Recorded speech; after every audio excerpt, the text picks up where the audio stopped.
I was walking with my dear friends, Ivan, Amar, and Nadej, when Ivan was still alive, and they took me to visit some town, I don't remember which one.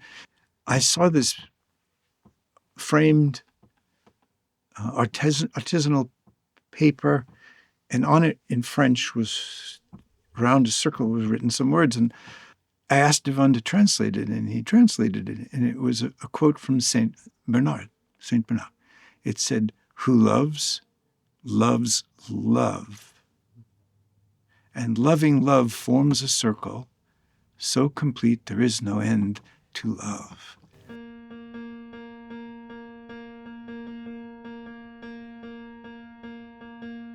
It's here. It became a koan, a mantra. It became to love love, right?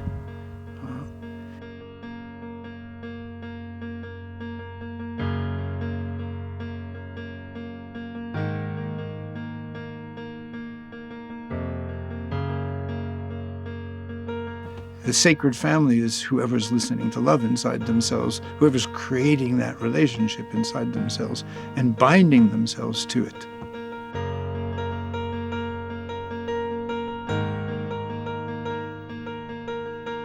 And that deepens. And love burns away the persona. The persona diffuses as you just become a disciple of love.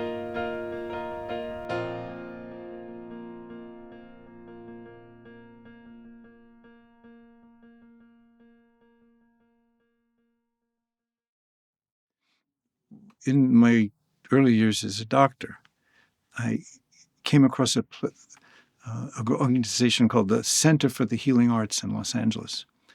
And I traveled down. I was living in San Francisco, that area, and down to Los Angeles. And I attended a gathering there, and I met a teacher, a man named William Brewjoy, and he introduced me to the perception sensation of energy. That is, anytime you shift your consciousness or shift your attention, you shift your state. And you can shift your state to where you become very receptive to subtle energies, and you can transmit subtle energies. And that was very, very new to me. And I had people coming in to the emergency room in the medical clinic where I was, and I would have them lie down and go like this and feel their energy. Once I thought, oh my God, someone has something terrible here. It just turned out to be her car keys in her pocket. One day in the emergency, one night in the emergency room, a man was brought in, and he was seen by one of my colleagues earlier, and they didn't know what to do with him. He was a big man. He was brought in from the local jail where he'd been in a very bad fight. So he's in an examining room on a bed with a policeman standing next to him, and he is tied to the bed. And I understand that, when they sent him to get x-rays, he was difficult and aggressive. I went in and I felt like, I don't know what to do with this guy. I tried to talk to him, but that wasn't going to get me very far. I wanted to examine his abdomen. I basically said, okay, I'm going to sedate this guy, and I'll keep him here for as long as I need to make sure I'm not missing something. So the nurse went and got the sedation. She's about to give it to him, and suddenly I told her to stop. And I had already been taught something about energy, but this just happened out of nowhere. I said to the man, I'm going to touch you the way I would want to be touched if I was terrified about being hurt.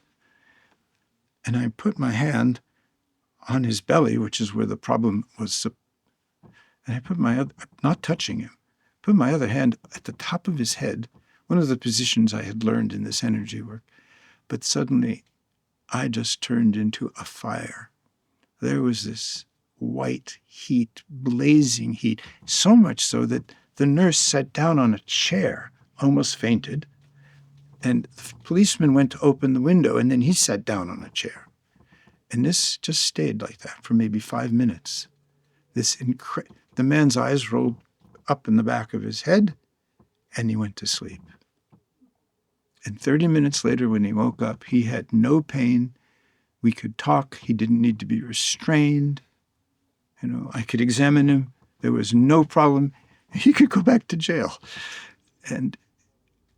But when I was in that state, a voice spoke. Not my voice, not a thought that I knew. And it said to me, you have nothing to share with this man except love. And then I've just simply been a student. And the way you become a student of love is to just look at where you stop loving. Look at the very thought that closes your heart. And if I have a thought that closes my heart, I don't believe that thought. And that was a practice, slow. Think about all the people fall in love and then they fall out of love. They fall in love by accident and grace. Like love saying, let me give you a taste so you know what you can devote your life to learning more about. But then you fall out of love, and you fall out of love because you tell yourself a million stories about the other or yourself that closes your heart, that divides you. And I just taught myself, watch and never believe a thought, any kind of thought that would divide me from another, particularly the other that I'm really close to, that I'm risking my life to share with and open to. And yet I was an expert at killing love for a long time in that context. Now I'm much better. Life is much better. But we evolve, we grow slowly. There's no final state of enlightenment to me. There's no arriving. And then my relationship to people who have chosen to spend time with me or listen to me is one of more and more just delighting in them and being delighted to have the relationship with them and loving them and being grateful.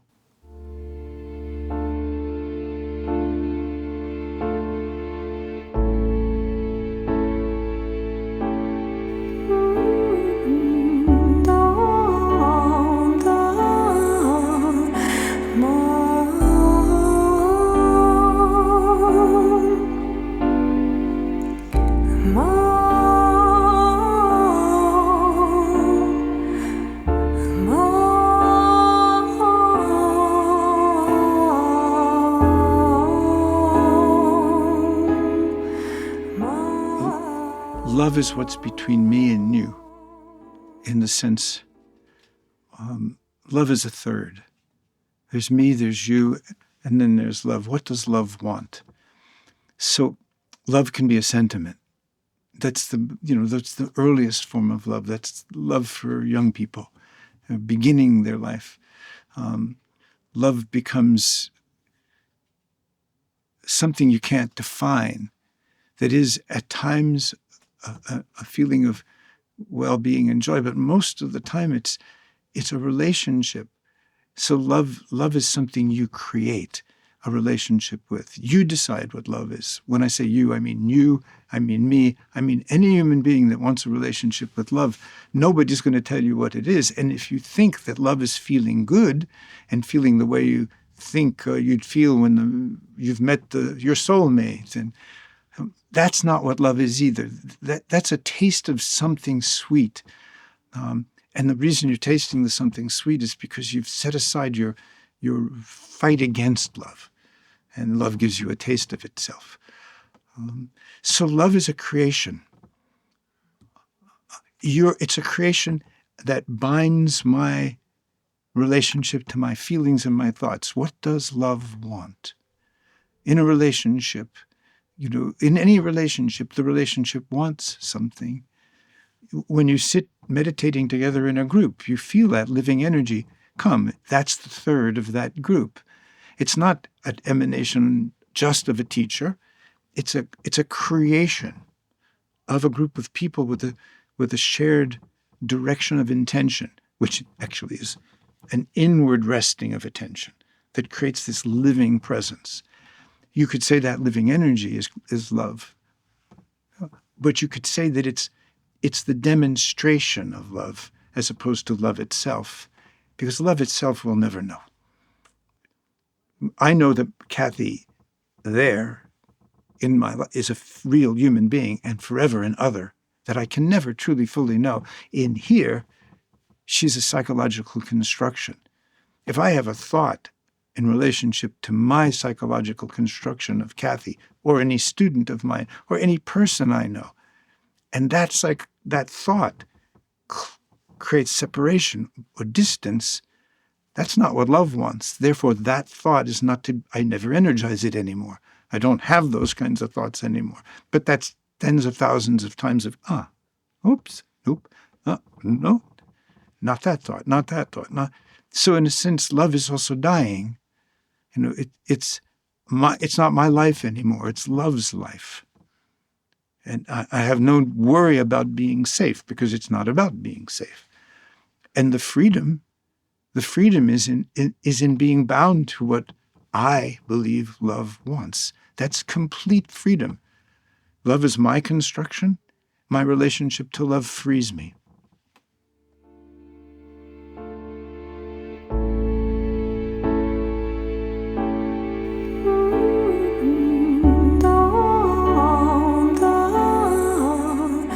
Over time, I came to understand that fear is love's ally.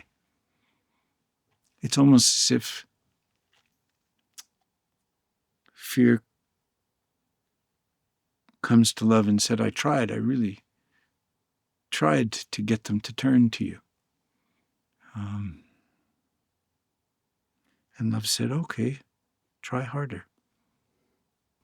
Fear is a sensation that human beings we're illiterate with it. We don't know the language of it. All we know is, no, I don't want it. No.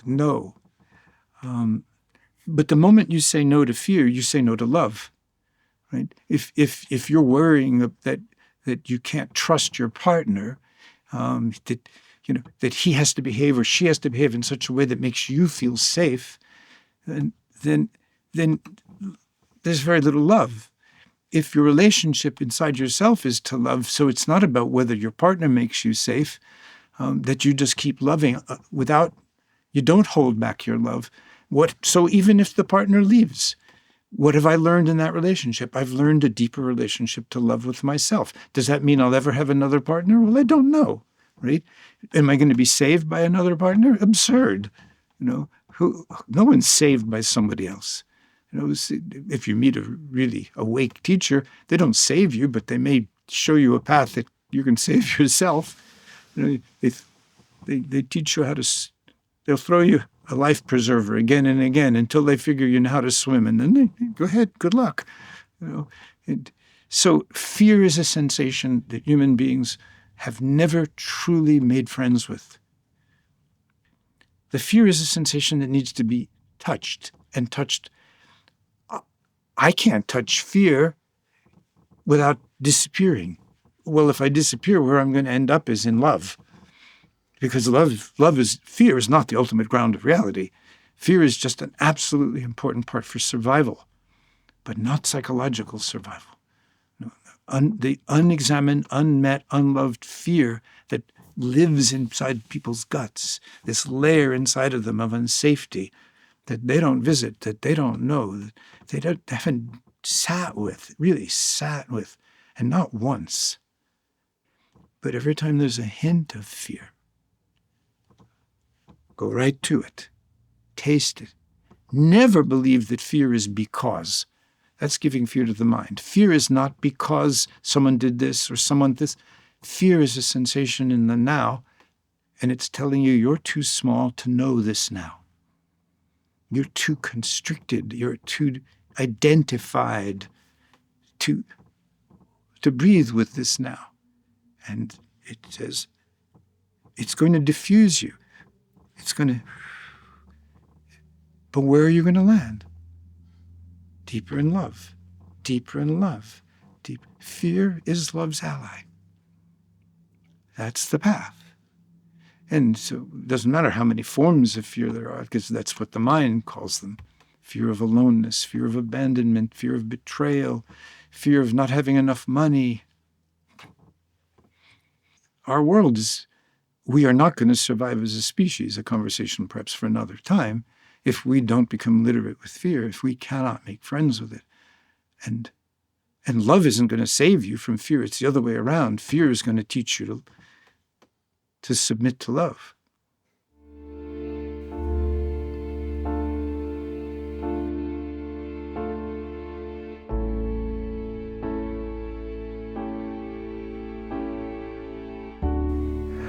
I'm wanting to transmit a path. It's the path that I discover in myself. It's a path of awareness. Awareness as a form of touch. We touch our thoughts, we touch our sensations and feelings, we touch our perceptions. Awareness is that instrument. Attention is a more directed form of that same instrument. I'm trying to teach people a relationship to themselves so that they're not the victims of their thinking. It's also a path of intimacy with yourself. The most private thing any human being does is to get to know themselves. I speak about answering the great invitation to know thyself. And what does that mean? You can't tell someone else how to know themselves, but you can point to the shared experiences we have of emotions and feelings, of our poor adaptation to uncertainty, our anxieties about the future, the way we can have unrealistic hope, but bring someone home to themselves, to the ground of the deeper ground of their own being, which I think for everyone is ultimately love.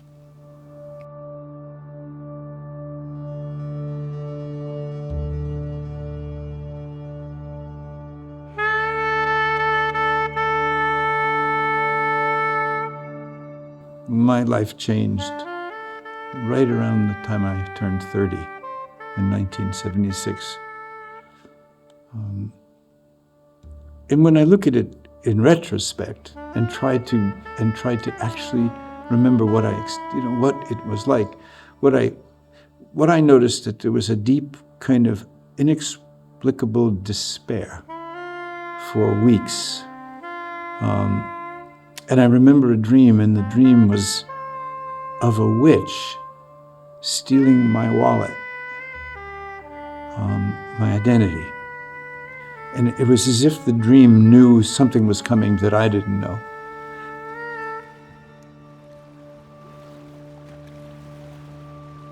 I was literally going to visit an American philosopher and mystic. I was finishing his book. To be polite, to have read his book before I met him. His name was Franklin Merrill Wolfe. And suddenly the words on the page began to jiggle and move. And then suddenly my perception started to break up, almost like when a digital thing pixelates, and an energy started, a sensation started in me that was so intense and, in that sense, overwhelming, almost terrifying. And I walked out into the desert, and everything was moving, vibrating. Everything was just vibration. Unfortunately, I was a doctor, so I knew that this wasn't ordinary psychosis. I knew it wasn't an adrenal tumor squirting chemicals into my body. I knew it wasn't a seizure, but I didn't know what it was. And then one morning, maybe the sixth day of this, I was sitting in a yard, in the backyard, and two butterflies were flying around with each other. One was light and one was dark. And they landed on a branch maybe 2 meters from me, and they were mating for a while. It's kind of spasmodic movement of their wings. And then they broke apart in the air. And all at once, the dark butterfly, the black butterfly, landed on my forehead. And in that moment, everything changed. Instantly.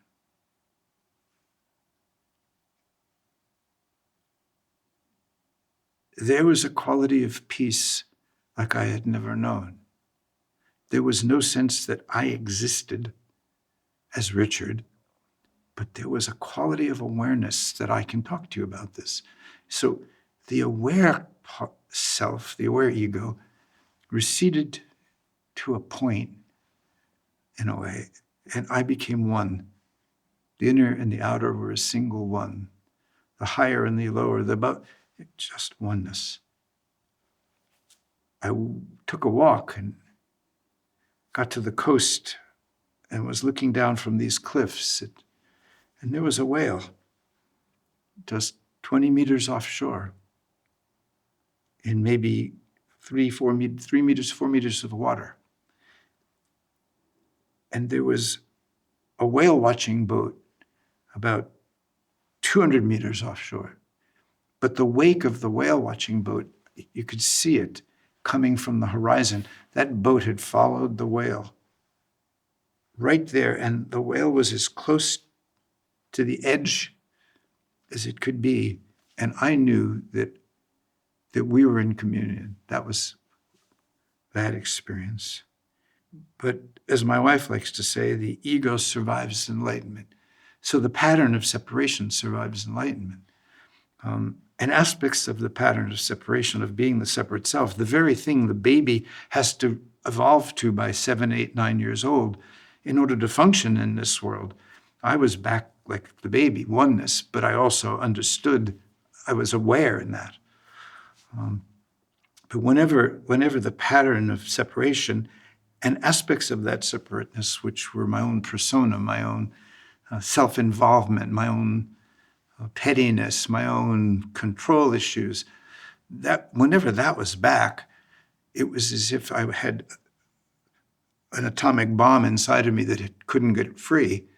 And so all the things that I learned to do to teach people how to come closer to oneness were the very things I had to do to return to oneness. I learned to explore with my voice. I learned to walk in a particular way. I learned to sing and dance and move again and again, melting, remelting that shell. And now it's 47 years later, and that shell is largely melted. That incident was, that you could say that was the beginning of awakening. I would simply say it was the beginning of a new level of consciousness.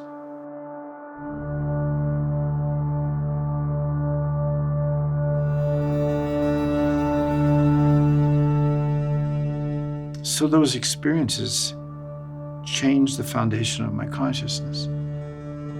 But it didn't make me a good man. It didn't make me a loving man.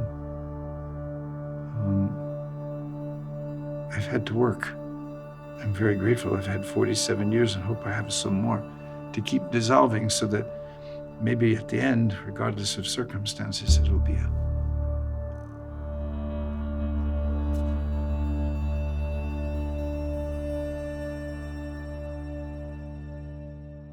But awakening seems to give a sense of something that happens as opposed to something that's happening. I think people create an idea, an object in their minds of some state of attainment. And I think that's very limiting. But a relationship to yourself is infinite. Love of another is infinite. The potential for intimacy between people is limitless.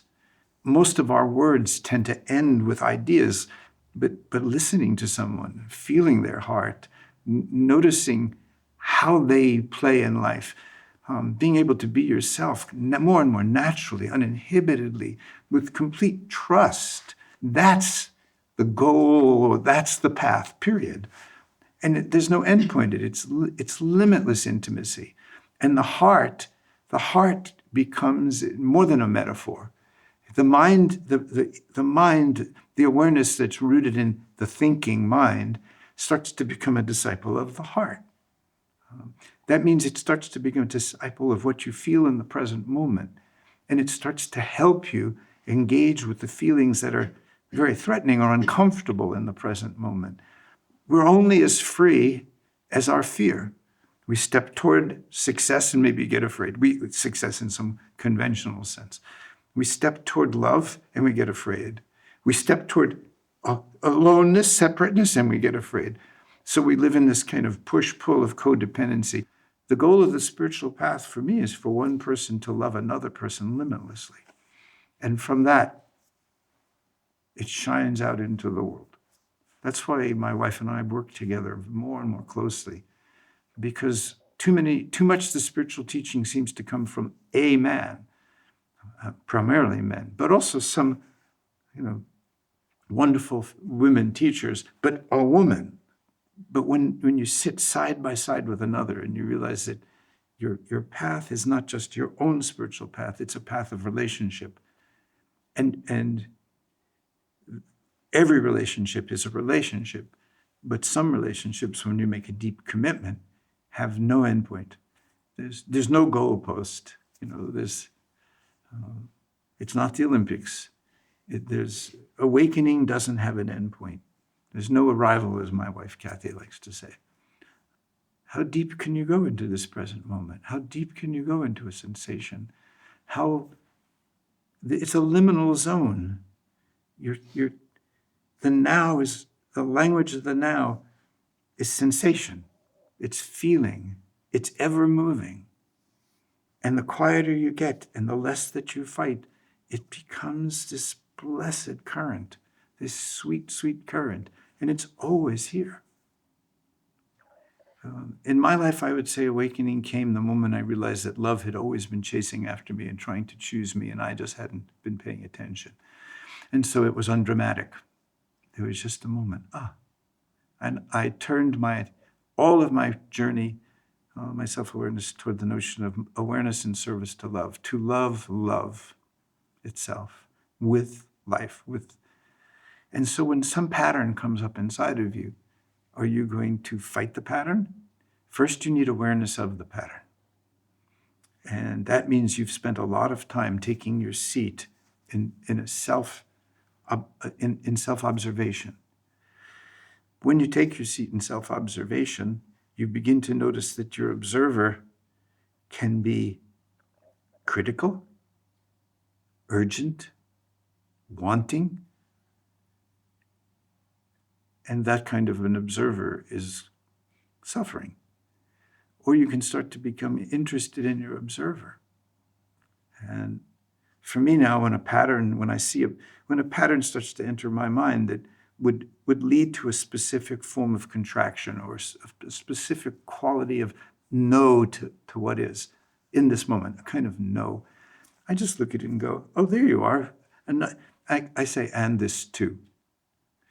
So presently I'm working on a book, I call it 3 Declarations.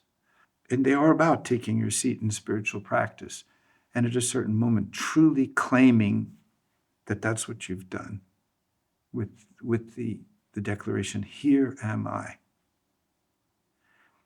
And then you sit and you observe yourself, but at a certain point you ask yourself, well, how does love observe me? How does now observe me? If you want to use the word God and you understand what a lot of baggage has been put on that word, and you can say, well, how does God observe me? Well, if it's Jehovah, you'll imagine it's a very judgmental and jealous God. But if it's the God of Jesus, the Christ, then you know that, well, that's the God of love. How does love see us? Only exactly as we are. So why wouldn't I want to see myself the way love sees me? So that second declaration, just as I am, is a place inside of you in your practice where you stop being ashamed of your struggle. Stop being ashamed of the patterns. Stop trying to be different in order to reach something, but to arrive closer to who you are and have always been at the moment you say, just as I am. It's not capitulation to some I'm going to always be this way. I'm going to always struggle with this problem. That's not how love sees you. Love just sees you just as you are. And you see yourself starting down a kind of thought structure in which you're dividing yourself from someone else because you're testing what you know and seeing if you know it better than they know. So the third declaration is just, for me, recognizing, or as I teach it, recognize how many ways you leave the present moment, and instead of fighting against them, imagine consciousness is the Divine Mother, and she's going, okay, that also. Come on in, come on. Oh, that too. So everything you find about yourself that you think is not the spiritual path, not good enough, not even if you were an Olympic athlete, if you said, I have to stop doing it that way, you're not going to perform well. If you can say, oh, I didn't do it well. Oh, I didn't do it well that time. Oh, so I love the idea, this image that came to me, the Divine Mother. Oh, but come on, I want more. Give me, not this crazy jealous God that's giving you rules.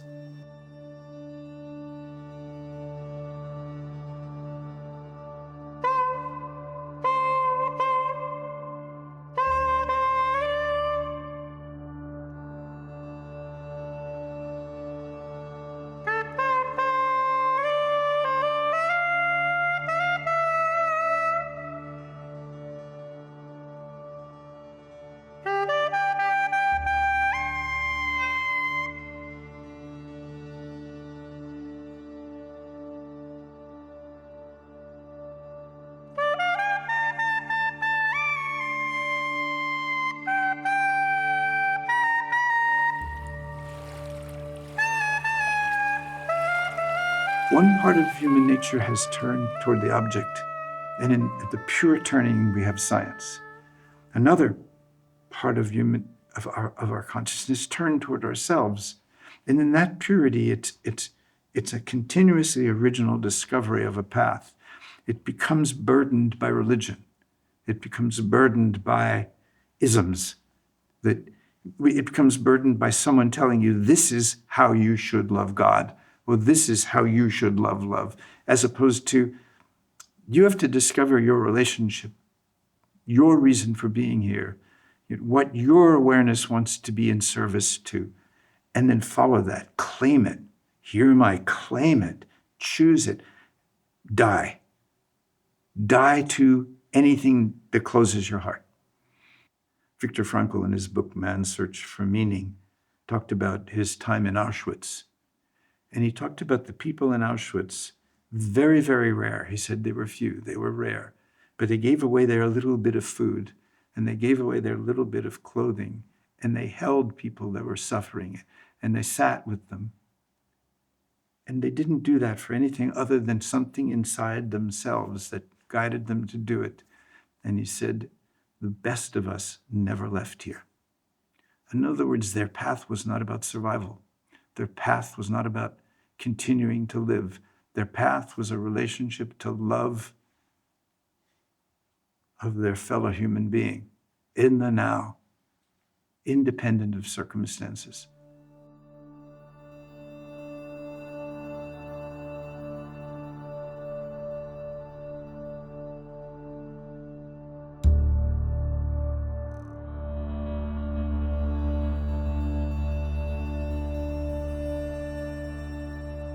I've described this experience of the black butterfly and the awakening.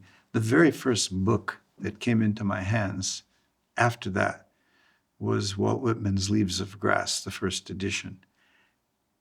And I began to read it out loud. And in reading it, I recognized a language, not like the old poetry of rhyme. Walt Whitman changed poetry for the whole world. It became kind of stream of consciousness. And he told the story. I recognized in his words a description, or at least a hint at what I had just experienced, just within days experienced. Then I found it again in T.S. Eliot. I found it again in several other poets, where some fundamental experience of oneness, some experience they could never again explain, may not have been the birth of their poetry, but they used poetry to express it. So what poetry is to me is literally the only way you can use language that isn't just representation,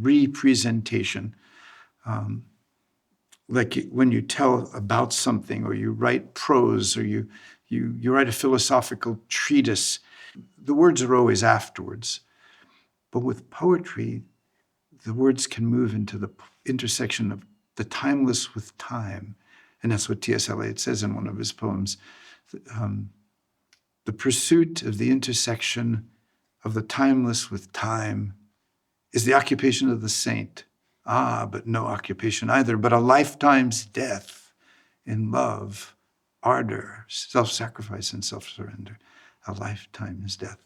So the poems talk to something so vast, and they suggest it with symbols, with metaphor, with analogy, and a good poem put to a melody is timeless.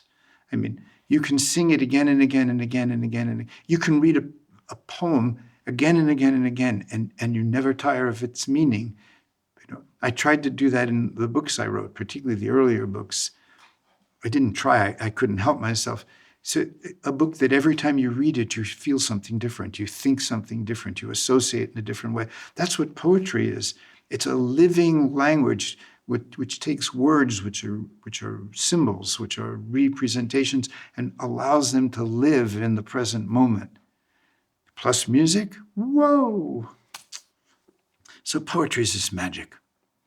And in that sense, whoever the philosopher was that said it's a force of nature, I agree.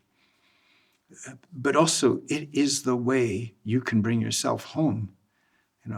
I urge people that work with me, read poetry. Read it out loud, sing it, sing other people's poems out loud, make up melodies, rhythms, and sing Walt Whitman or T.S. Eliot or Robert Bly or Rumi. Stop reading the newspaper. Stop reading books about spirituality. Read books that inform you about the world in a way that make you marvel, but don't read books that are other people's opinions, because we're drowning in that. But poetry is not someone else's opinion. It's someone else's prayer. And it can become your prayer. And you can know what your soul knows, listening to what a great poem points to and where a great poem comes from. And how hard it is to create poetry, to the precision of language. Oof. And yet how magical it is when you let it happen through you. I say to people, don't keep a journal while you're doing the retreats with me. Whatever you feel, write a poem about it. Whatever you think you're understanding, just try to let it become a poem. Just start training that deeper balance of the nervous system. Because and that's also part of why I did all the things I did. My work was so in the body, because the body is the wisest part of us. And then the feeling nature is the next most intelligent part of us. And the least intelligent is the wording part of us, the thinking part of us.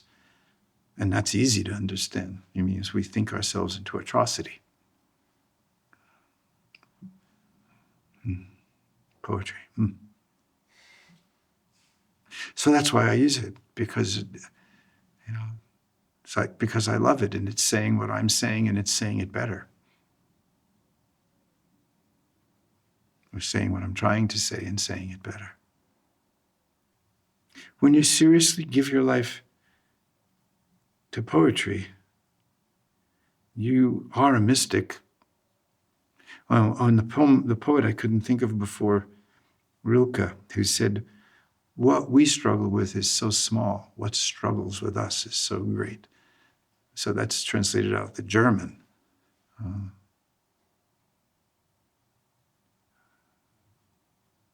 And just something as simple as, I said to my soul, be still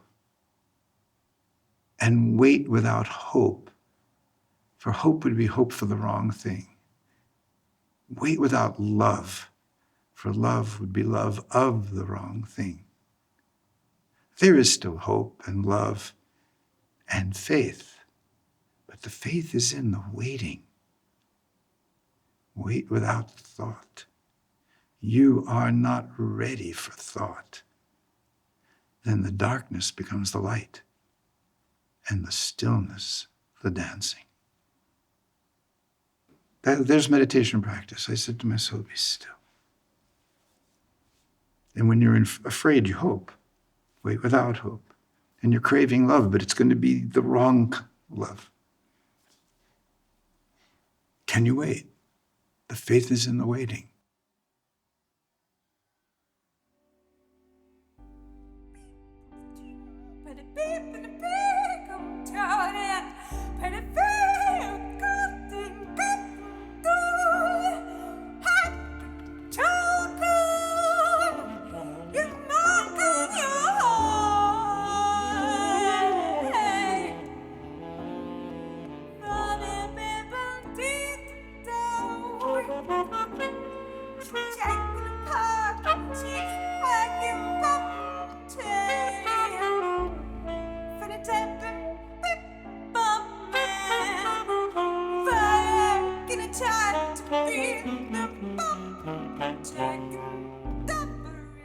Caméra 1, ça tourne.